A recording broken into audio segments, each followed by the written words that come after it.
There we go. Oh my goodness. Detailed forecast. That's all I wanted. Whoop, whoop, whoop, whoop, whoop. Oh, back. Okay, here we go. Forecast for the Kirksville, Missouri region for today. Calling for mostly sunny skies. Afternoon highs in the mid to upper 30s. South to southeasterly winds at about 10 miles per hour. A few clouds for tonight. Lows in the mid 20s. South to southwesterly winds about 5 to 10 miles an hour. Much warmer temperatures for tomorrow under mostly sunny skies. Highs in the mid to upper 40s. Southwest winds at 5 to 10. A few clouds for Saturday night. Lows once again in the mid. A little bit cooler for Sunday under mostly sunny skies. Highs in the low to mid 40s. Lows in the upper 20s. East to northeasterly winds at about 5 miles per hour. Looking into Monday, partly sunny skies. Highs in the lower 40s. Mostly cloudy by Monday night. Lows in the lower 30s. Partly sunny for Tuesday.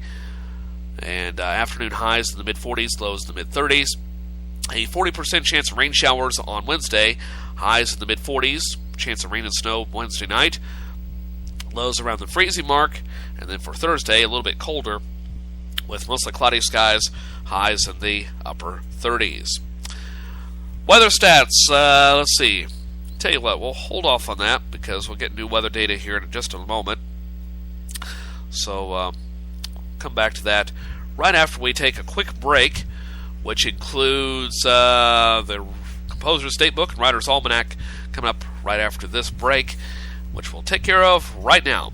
You, my friend, are listening to yours truly, Joe Hafner, stumbling through his way through another exciting episode from Studio 27 of a program that he calls First Cup. I just refer to myself in the third person.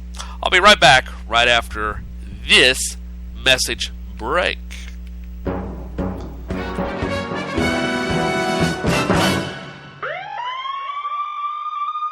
When a fire engine, ambulance, or other emergency vehicle approaches you with flashing lights and sirens, you may not always know who we are responding to help, but you can be sure that time is of the essence. Emergency services personnel rely on you every day to help them to respond quickly and safely to 911 calls. By taking a few moments to think slow when an emergency vehicle approaches you, you can help us to help others. When you see flashing lights and hear sirens, stay calm and make calculated, safe decisions. Look around to determine what is the safest route to take to yield the right of way. Move over after signaling your intentions. Finally, wait and check to ensure that it is safe for you to re-enter the roadway. By thinking slow the next time an emergency vehicle approaches you, you can play a big part in helping us to help the community quickly and safely. By thinking slow the next time an emergency vehicle approaches you, you can play a big part in helping us to help the community quickly and safely.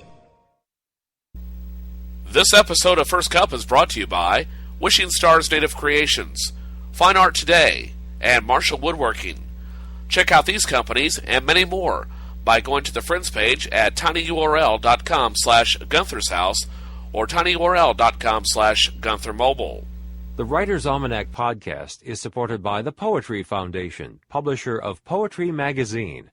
You can browse back issues of the magazine and become a subscriber at poetryfoundation.org. And here is the Writer's Almanac for Friday, the 29th of November, 2013. It's the birthday of Bronson Alcott, 1799, and also the birthday of his daughter, Louisa May Alcott, 1832. Father, a transcendentalist philosopher, the daughter, the author of Little Women. Bronson Alcott founded a commune. It's called Fruitlands, became a vegan before there even was that word. But Fruitlands failed miserably, and Alcott got by on loans from others, including his friend Ralph Waldo Emerson. But the Alcotts were often without money, and when she was 15, Louisa said, "I will do something by and by, don't care what, anything to help the family, and I'll be rich and famous and happy before I die."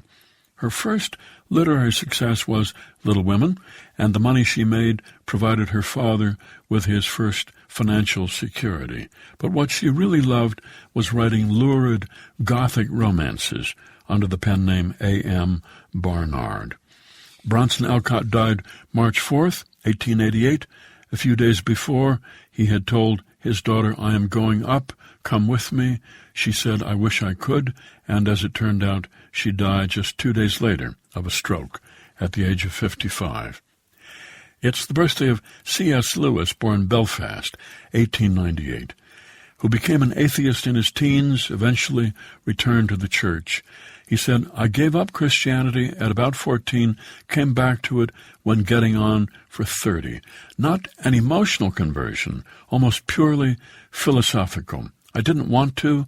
I'm not in the least a religious type. I want to be let alone, to feel I'm my own master. But since the facts seem to be just the opposite, I had to give in." Author of The Chronicles of Narnia, which he wrote to introduce Christian themes to children. It's the birthday of novelist Madeleine L'Engle, born in New York City in 1918. She was an actor, she wrote a novel, and then while she was in her 30s, she read a book that deeply affected her, a book of Einstein's, in which he said that anyone who's not lost in rapturous awe at the power and glory of the mind behind the universe is as good as a burnt-out candle. So she started reading about theoretical physics, and she wrote a science fiction novel for young adults, which was rejected by 26 publishers, some because they thought it was too hard for children. Others thought that a science fiction novel should not have a female as a main character. So she gave up on the book until one of her mother's old friends came to a tea party and told Madeleine L'Engle that she was in a writing group with John Ferrer of the publishing house Farrar Straus and Giroux. And he looked at the manuscript, decided to publish it, and her book, A Wrinkle in Time, came out in 1963, won the Newbery Medal, and has gone on to sell more than 10 million copies. Here's a poem for today, lines from a very popular song towards the end of the 19th century by George W. Young. You are coming to woo me, but not as of yore, when I hastened to welcome your ring at the door. For I trusted that he who stood waiting me then was the brightest, the truest, the noblest of men. Your lips on my own, when they printed farewell, had never been soiled by the beverage of hell. But they come to me now with the Bacchanal sign, and the lips that touch liquor must never touch mine. From an old song by George W. Young. That's the Writer's Almanac, supported by the Poetry Foundation, offering poetry podcasts to listen to and thousands of poems to read at poetryfoundation.org. And by the Mosaic Foundation of Rita and Peter Hayden, based in Ann Arbor, honoring the literary arts and the universe of great ideas. Produced by Joy Biles, with assistance by Teresa Burgess. Be well, do good work, and keep in touch.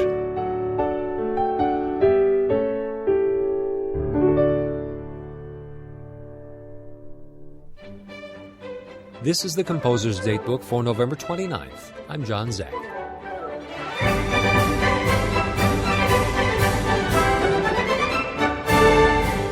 It was on this date in 1825 that the United States had its first brush with authentic Italian opera at a performance of Rossini's Barber of Seville, staged at New York City's Park Theater. The production's singers were drawn mostly from one extraordinary Spanish family, the Garcias, led by its patriarch Manuel Garcia, a tenor renowned in Europe for his clarion voice and ornamental dexterity. Garcia himself, naturally, sang the lead tenor role of Count Almaviva. It was a role he had created at the opera's premiere in Rome 9 years earlier, and it was written especially for him. The 1825 New York audience included luminaries from society and the arts, including the American novelist James Fenimore Cooper and Mozart's one-time librettist Lorenzo da Ponte, who was teaching Italian at Columbia University in those days. November 29th is also important to 20th century American musical theater. Cole Porter's Gay Divorce opened on Broadway on November 29, 1932, at the Ethel Barrymore Theater in New York City. The musical's title rankled censors, who feared it treated divorce too lightly, and they insisted on converting it to the less controversial Gay Divorcee. Cole Porter's score included one of his classic songs, Night and Day, And like Rossini before him, Porter claimed to have tailor-made this song for the unusual voice of the star of his new show, Fred Astaire.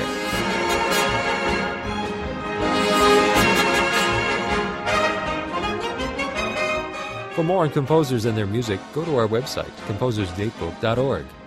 Composer's Datebook is a production of APM, American Public Media, and the American Composers Forum, reminding you that all music was once new.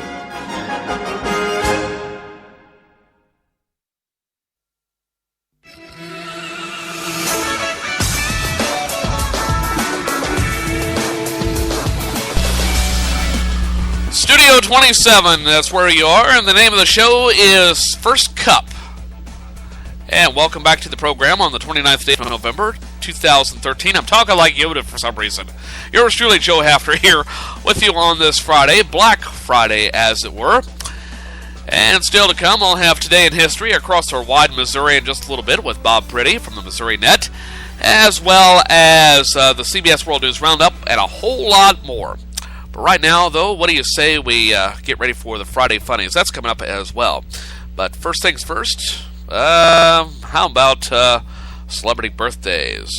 Roll it, maestro. Damn it, Jim, what the hell's the matter with you? Other people have birthdays. Why are we treating yours like a funeral? Bones, I don't want to be lectured.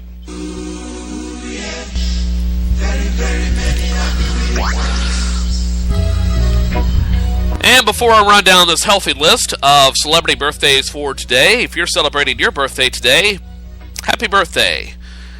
And speaking of which, my dear friend Gideon Stewart from my day job, as it were, works on another team in another department, celebrating a birthday today. Happy birthday, Gideon. And to a college acquaintance, Lori Hull Knowles. Was that right? I'll have to look that up. I forgot her name.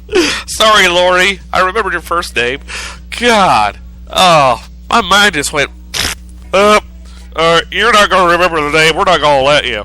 But I do have a list of celebrity birthdays here. Another one for the blooper reel. Hall of Fame sportscaster Vin Scully is 86. Former French President Jacques Chirac is 81. Actress Diane Ladd is 78. Country singer Jody Miller is 72. And what else we have for you here? Comedian Gary Shandling is 64. Movie director Joel Cohen is 59. Actor, comedian, celebrity, and germaphobe judge Howie Mandel is 58. I thought he's older than that. Former Homeland Security Director Janet Napolitano is 56. I stumbled through that name. Chicago Mayor Rahm Emanuel is 54. Actress Kim Delaney is 52. She's only 52? She was in the original True Grit. Is that the same one I'm thinking of? Or am I thinking of someone else? I really ought to do some more research before I get on here and say things that aren't true, or halfway true. Pop singer Jonathan Knight of New Kids on the Block is 45. What else we got here for you? I don't see any other prominent names that off the top of my head. Yep, those are celebrity birthdays for today. All right. Now, let's go back in time. Besides witnessing the birth of these famous people, have room for one passenger in the time machine, and I've chosen you. Yeah, you. So step forward, get in the car. I'll turn on the time circuits and start the engine. So that's the hard part.